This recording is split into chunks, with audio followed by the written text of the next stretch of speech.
Entreprendre, c'est comme marcher sur des tisons ardents en mangeant des coups de pied d'en face pendant que tout le monde te dit que c'est pas une bonne idée. Puis c'est de vérifier, est-ce que tu préfères être en retard à ton meeting d'affaires ou terminer ta game de League of Legends? Faire une business, ça se résume à aller s'enregistrer au registraire des entreprises, ouvrir un compte de banque, ouvrir un compte Stripe, puis recevoir des paiements pour un service rendu. Mais si vraiment t'as envie d'aller plus loin, si vraiment t'es sérieux dans ta démarche, puis que t'as envie de bien faire les choses, puis t'as envie d'être accompagné, puis t'as envie d'avoir des professionnels autour de toi, ben n'hésite pas à venir nous voir. Il n'y a pas de one size fit all. C'est sûr que ça coûte pas mal plus cher que d'aller utiliser les ressources scolaires gratuites, puis c'est pour ça que je te dis de commencer par ça. T'as des projets, tu vois des problèmes, tu mets en place des solutions, tu passes à l'action. Concrètement, quand t'arrives pour poser des questions, on te parle rapidement de plans d'affaires, de plans marketing, de réseaux sociaux, de landing page, de marketing web, mais ça se résume pas à ça, faire une business. Quand j'avais 18 ans, j'ai rencontré un magicien. Donc, on a lancé la carrière de ce magicien-là. On a fait 400 shows en 4 ans. On a fait énormément de niaiseries. On faisait un petit peu n'importe quoi. Nous autres, c'était stratégie casque de football. Là, on met le casque de football, puis on fonce. Puis là, quand les gens nous demandent par où on va, par en avant. On faisait vraiment n'importe quoi, puis c'est à ce moment-là où j'ai commencé à cogner aux portes des profs dans les écoles. Donc j'étais au Cégep Limoilou, après ça à l'Université Laval. J'ai cogné aux portes des profs de partout, partout, partout, pour essayer de trouver de l'aide, de trouver des ressources qui peuvent m'aider dans mon projet. Force est de constater qu'à l'époque, il n'y avait pas grand-chose. De l'aide comme je voulais en avoir, il n'y en avait pas beaucoup. Donc aujourd'hui, ce que j'essaye de faire, c'est de redonner les outils que j'aurais aimé avoir à cette époque-là. Si tu n'as pas la raison d'être de pourquoi tu fais ton entreprise, tu vas avoir des épreuves à traverser, tu vas avoir des conversations difficiles à avoir avec différentes personnes que tu aimes, que tu estimes, des commentaires qui font mal, qui font très très mal.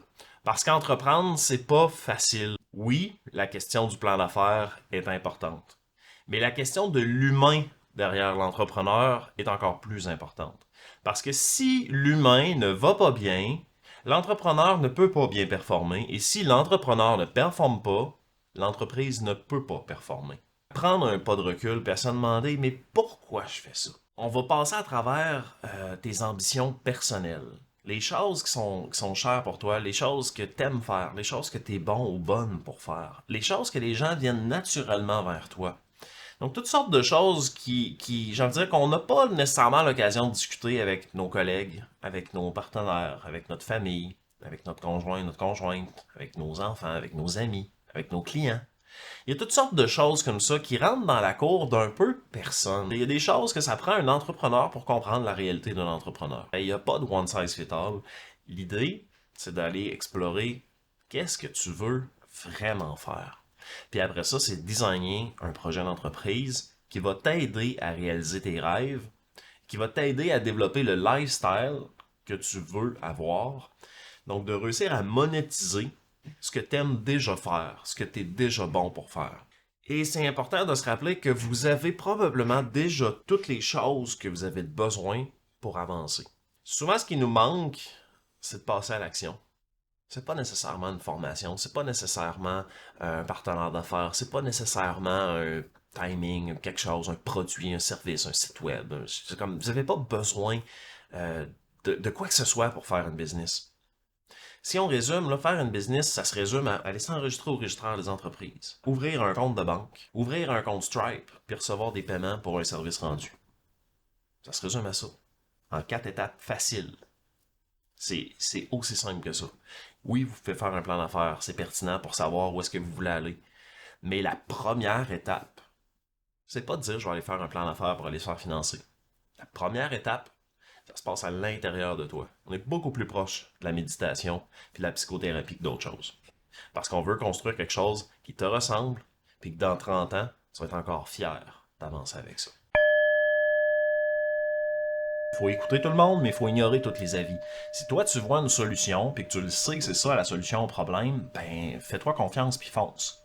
Mais concrètement, il y a quand même une optique d'écouter ce que les gens ont à dire. Ils ont peut-être des leçons à nous apprendre. On doit apprendre de nos erreurs, mais le sage va apprendre des erreurs des autres. Trouver des gens qui ont fait ce que vous voulez faire, puis d'aller vers eux. Quand j'étais à l'université, j'ai écrit un plan d'affaires en 2012 qui décrit essentiellement ce que je fais aujourd'hui.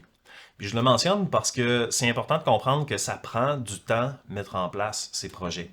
Donc personnellement, ça m'a pris 6 ans à réussir à me faire financer pour faire ce que je voulais faire, Puis 12 ans plus tard, ben, je fais essentiellement ce que j'avais écrit dans mon plan d'affaires en 2012. Puis ça, je trouve ça important parce qu'on est souvent dans une recherche d'instantané, de solutions immédiates, puis de revenus à court terme. Puis c'est des fois ce qui va mener à notre perte parce qu'il faut comprendre que vous devez prendre un enjeu que vous allez être capable de garder sur le long terme. Vous devez prendre quelque chose qui va vous motiver tout le temps. Puis je vais tout le temps être motivé par l'idée de dire, il y a des jeunes entrepreneurs avec énormément de talent qui sont mal accompagnés, puis je trouve ça inacceptable. Puis c'est pour ça que je fais ça. C'est parce que quand j'étais à votre place, j'ai pas eu ces ressources-là, puis aujourd'hui, c'est ça que je veux redonner. Il n'y a pas un moment dans ma vie où je vais arrêter de trouver ça le fun d'entendre des projets stimulants qui vont révolutionner l'avenir. Il n'y a pas un moment où je vais être tanné de voir des solutions à des problèmes qu'on est capable de mettre dans la société qui vont transformer la société pour les bonnes raisons. Donc, pour moi, c'est une motivation sur le long terme. Ça fait 12 ans que j'ai écrit mon plan d'affaires, puis c'est encore la même chose aujourd'hui. C'est sûr qu'il y a des tweaks dans la façon de le faire. Il a fallu que je trouve des façons d'avancer dans tout ça, puis de trouver des façons de développer les compétences que j'avais besoin de développer pour arriver à faire mon projet. Mon objectif reste le même depuis 12 ans.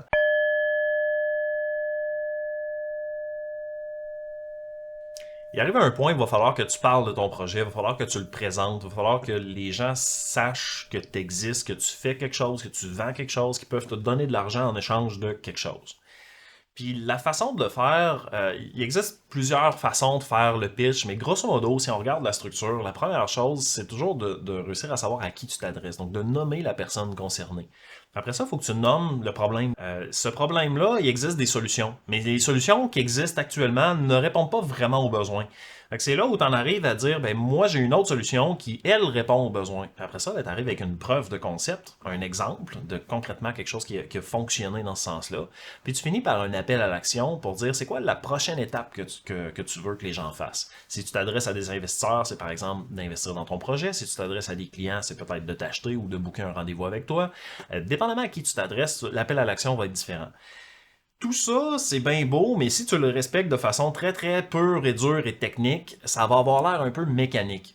C'est là où c'est important d'enrober tout ça de storytelling. Puis le storytelling, c'est ton histoire. C'est le pourquoi est-ce que tu en arrives à faire ça aujourd'hui. C'est de dire, ben, moi aujourd'hui, j'accompagne des entrepreneurs. Puis pourquoi est-ce que j'accompagne des entrepreneurs? C'est parce que dans le passé, j'ai fait ça. À 18 ans, j'avais lancé ma première business, puis il y a eu des ressources que je cherchais, que j'ai pas trouvées. Puis c'est pour ça aujourd'hui que je fais ce travail-là. C'est pour offrir les ressources à ceux qui les cherchent, mais qui les trouvent pas. Donc, le storytelling, c'est d'enrober tout ce que tu fais de cette histoire-là, de ta personnalité, de ton branding, de ton identité. C'est pour ça que c'est important l'exercice de connaissance de soi quand on commence en entrepreneuriat, parce que tu veux réussir à déterminer c'est quoi les causes qui sont importantes pour toi. C'est quoi les choses que tu vas te battre seul contre tous. S'il y a une cause que tu as à choisir, puis ça peut être ton devoir aujourd'hui, s'il y a une chose que tu as à choisir, de dire ça, cette cause-là, je vais la défendre seul contre tous s'il faut, que tu y crois, puis que tu vas foncer dans cette direction-là, peu importe ce que les gens vont dire, non, ça c'est une solution au monde, puis moi je veux mettre en place quelque chose qui va répondre à ce problème-là. Donc, de choisir la cause qui t'habite, puis de teinter ton message de cette cause-là, de cette histoire-là, ça va faciliter le fait que les gens embarquent dans ton aventure. Parce qu'on regarde, historiquement, la connaissance s'est transférée dans toute l'histoire de l'humanité. La connaissance se transfère à travers les anecdotes, des histoires. C'est comme ça que l'humain réussit à retenir des choses. Donc, quand tu présentes ton projet, c'est pas de faire une liste technique des caractéristiques de ton produit. Steve Jobs le disait, ce que l'utilisateur veut savoir, c'est qu'il y a 1000 tonnes dans sa poche. C'est de mettre une histoire autour de ton contexte, de ton entreprise, de ta personne, puis de faire valoir cette histoire-là. Puis c'est ça que tu mets sur les réseaux sociaux, c'est ça que tu affiches, c'est ça ton discours, c'est ça que tu dois parler, puis c'est ça qui fait que les gens connectent avec toi. Parce que c'est pas juste que j'offre ce service-là, mais c'est de comprendre que j'offre ce service-là parce que il y a cette histoire-là derrière.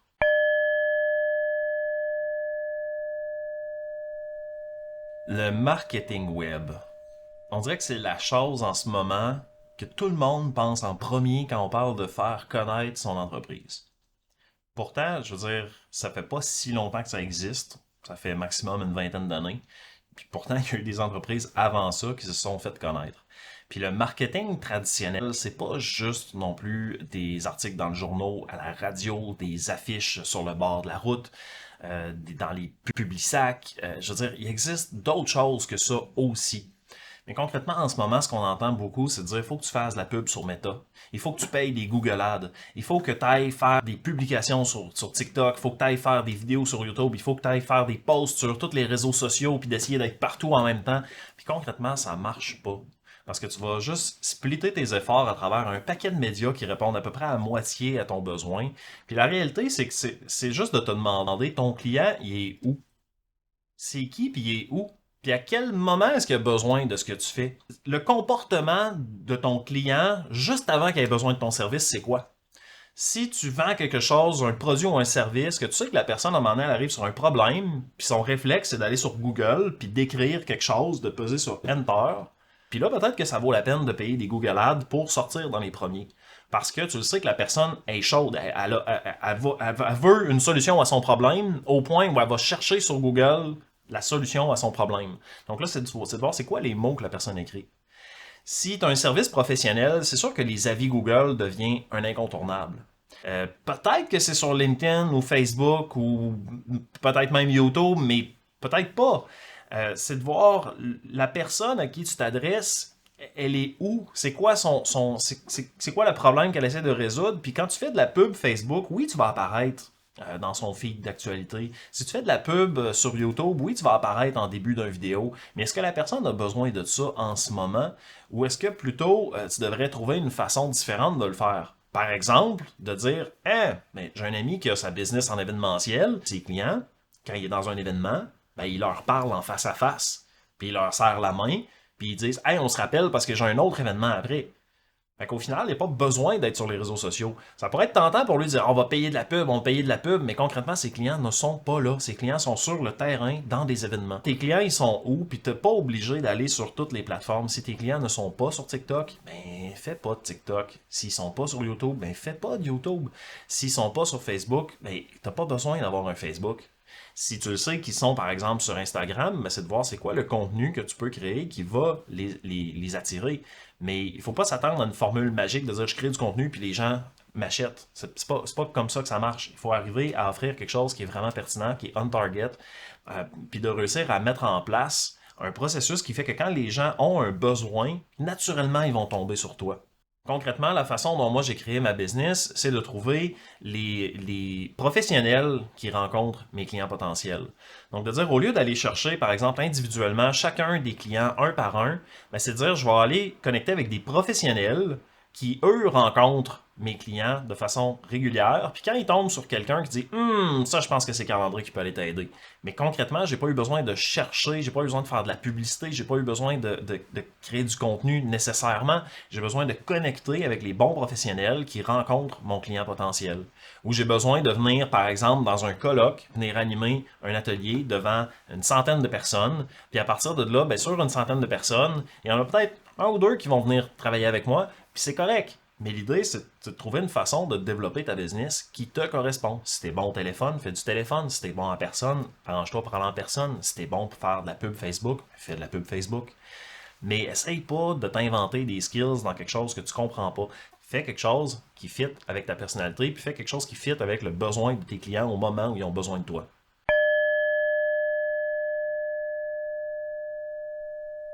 Des fois, on me demande de concentrer mon temps sur mes études ou partir ma business ou faire les deux en même temps.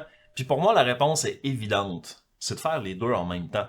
Parce que tu veux aller chercher la théorie, puis tu veux aller la tester sur le terrain. Tu vas avancer beaucoup plus vite si tu es capable de faire des processus d'itération, de dire, OK, j'apprends quelque chose, je le teste. J'apprends quelque chose, je le teste. Versus apprendre quelque chose, puis 4 ans plus tard, le tester. Donc, ceux qui font leur projet d'entreprise pendant leurs études, force est de constater qu'après leurs études, ils ont une business. La majorité des gens que j'ai vus qui ont dit « je vais attendre à la fin de mes études pour lancer ma business », aujourd'hui, ils n'ont pas de business. Je dis ça, je dis rien. L'idée, c'est d'être capable d'avancer, de passer à l'action.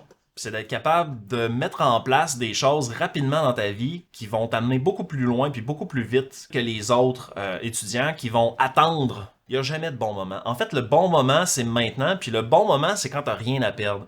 Souvent, quand tu es étudiant entrepreneur, tu n'as pas grand-chose à perdre, parce que de toute façon, tu commences dans la vie, tu n'as pas nécessairement beaucoup d'actifs, tu n'as pas d'enfants, tu n'as pas de maison. Donc, c'est d'en profiter de ce moment-là, puis de mettre les bouchées doubles.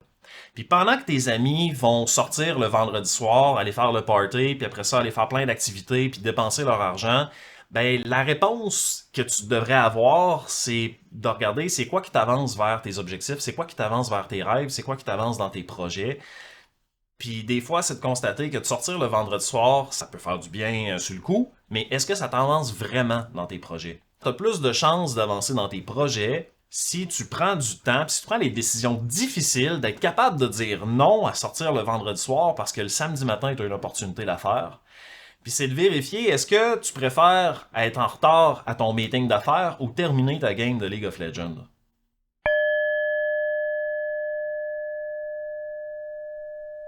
Il arrive un moment dans le lancement de ton entreprise où tout est à faire en même temps, puis tu sais pas trop par où commencer. Fait qu'on a essayé de décortiquer des questions clés pour t'aider à voir qu'est-ce que tu pourrais faire à la prochaine étape. C'est des sujets sur lesquels tu dois explorer à voir comment tu peux faire mieux. Au niveau de tes clients, au niveau de ta comptabilité, ton marketing, la communication, de ta compétition, de ton travail d'équipe, voici une liste de questions pour t'aider à avancer dans ton projet. Est-ce que tu as des livrables avec tes clients qui sont en attente ou qui sont programmés ou qui sont à faire? Est-ce que tu es capable de prendre de l'avance sur ça? Est-ce que tu as archivé et résolu toutes tes communications avec tes clients, que ce soit par courriel, par message, sur Instagram, dans tes factures? Donc, il y a toutes sortes de communications avec tes clients. Est-ce qu'elles sont stockées dans un seul endroit? Est-ce que tes prospects sont connectés? Est-ce que tu sais à quelle étape ils sont rendus dans ton funnel, dans ton tunnel de vente? Est-ce que tu as noté toutes les informations importantes de chacun de tes clients au niveau de la facturation, des demandes, même leurs fêtes? Donc, toutes sortes de détails que tu peux noter sur tes clients qui sont pertinents, qui peuvent être utiles plus tard. Est-ce que tes clients sont au courant que tu peux accueillir des nouveaux clients? Donc, est-ce que tu as demandé des références à tes clients actuels qui sont satisfaits? Au niveau de ta comptabilité, est-ce que tu as envoyé toutes tes factures? Est-ce que tu as trié et classé toutes les factures reçues? Est-ce que tu as payé toutes tes factures?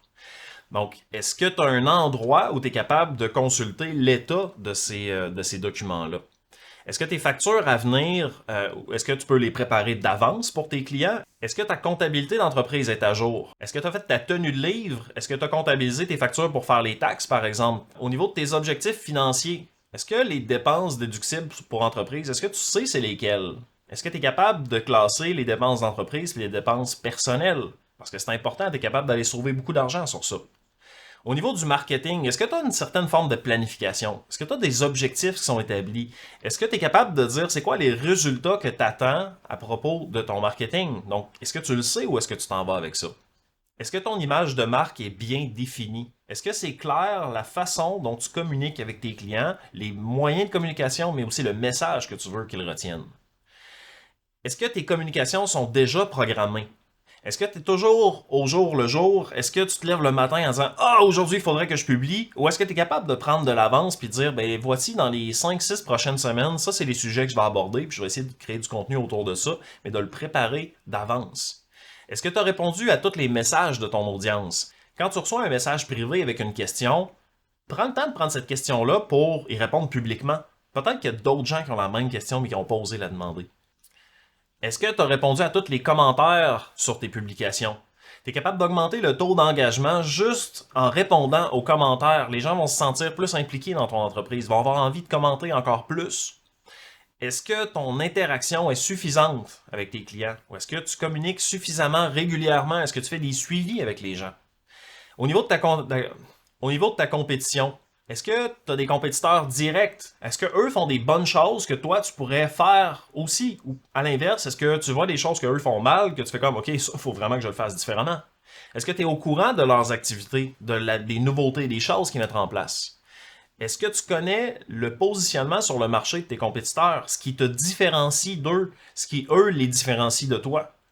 Est-ce que tu sais quel client tu devrais leur envoyer pour le bénéfice du client, mais aussi pour ton bénéfice?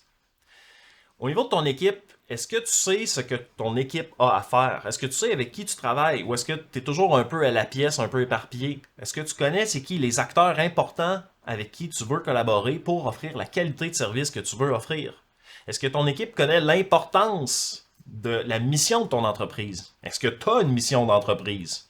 Est-ce que ton équipe a toutes les ressources dont elle a besoin pour travailler? Est-ce qu'elle a besoin de quelque chose que tu peux lui fournir? Concrètement, si tu as répondu non à une de ces questions-là, tu sais ce qu'il te reste à faire, c'est de travailler là-dessus. Au lieu d'aller faire une autre game de League of Legends, va travailler sur ta business puis avance des choses qui vont rester dans le temps.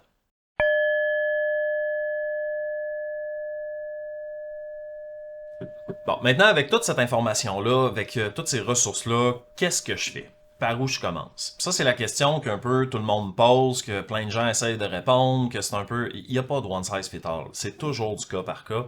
Donc, je peux pas le faire à ta place. C'est ton projet d'entreprise. C'est toi qui décides la vitesse à laquelle ça va. C'est toi qui décides c'est qui tu vas voir, avec qui tu travailles. Donc, il y a des choses dans ça que je peux t'accompagner, puis je connais plein de gens, j'ai un gros réseau de gens qui peuvent t'aider dans plein de volets de ton projet, mais ça reste que c'est ton projet. Puis c'est de comprendre que quand tu te lances en entrepreneuriat, c'est des responsabilités. Ça sera pas facile. Entreprendre, c'est comme marcher sur des tisons ardents en mangeant des coups de pied d'en face pendant que tout le monde te dit que c'est pas une bonne idée. C'est pas facile. Tu vas être obligé de faire des choses qui sont plates. Tu vas être obligé de faire des choses qui te sortent de ta zone de confort. Tu vas manger des refus à la tonne parce que c'est pas tout le monde qui veut ce que tu proposes. Puis c'est normal. C'est pas facile. Maintenant, si tu veux réussir, il faut être capable de passer, de surmonter cette difficulté-là. C'est ça qui va faire que tu vas te démarquer. Donc, il existe plein de ressources, puis je t'encourage à utiliser au maximum les ressources scolaires qui sont déjà autour de toi. Il y a plein de ressources en entrepreneuriat qui sont presque gratuites autour de toi. Profites-en au maximum. Inscris-toi à tous les concours que tu es capable de voir. Toutes. Tu t'inscris, puis après ça, tu te poses la question à savoir si c'est pertinent que j'y aille. Mais si vraiment tu as envie d'aller plus loin, si vraiment tu es sérieux dans ta démarche, puis que tu as envie de bien faire les choses, puis tu as envie d'être accompagné, puis tu as envie d'avoir des professionnels autour de toi, ben n'hésite pas à venir nous voir, ça va nous faire plaisir. On va mettre en place quelque chose qui va être unique, spécifique pour ta situation. On va aller combler tes faiblesses par un paquet de professionnels qui vont être capables de faire les choses de la bonne façon, puis on va avancer ton projet à ta vitesse. Il n'y a pas de one size fit all, mais on peut s'ajuster. Puis si tu as envie d'aller plus loin avec ça, c'est sûr que ça coûte pas mal plus cher que d'aller utiliser les ressources scolaires gratuites. C'est pour ça que je te dis de commencer par ça.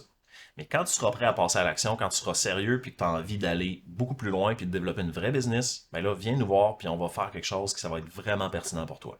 Tu peux prendre rendez-vous 20 minutes gratuit dans mon agenda. On va prendre le temps d'en parler. Je vais essayer de voir s'il y a des professionnels, s'il y a des gens vers qui je peux te référer, s'il y a des ressources pertinentes pour toi. Si tu as envie qu'on travaille ensemble sur ton projet, on va y aller all-in. Si vous pensez que on devrait faire un groupe, par exemple, vous êtes plusieurs puis que vous voulez vous rassembler en groupe pour travailler vos projets respectifs, faire des groupes de mastermind, ça va me faire plaisir d'aller dans votre région en personne. Toutes les options sont possibles. Moi, ce que je veux, c'est de vous aider à développer vos projets. Ce que je veux, c'est de vous aider à être le changement que vous voulez voir dans le monde. Fait qu'à partir de là, la façon d'y arriver, ben c'est vous qui allez me dire qu'est-ce qui vous convient le mieux. Mais chose certaine, si ça vous parle ce que je vous dis là, ben prenez le temps de venir me voir, on va en jaser, on va voir quelle formule convient le mieux, puis à partir de là, on va mettre en place une solution à votre problème.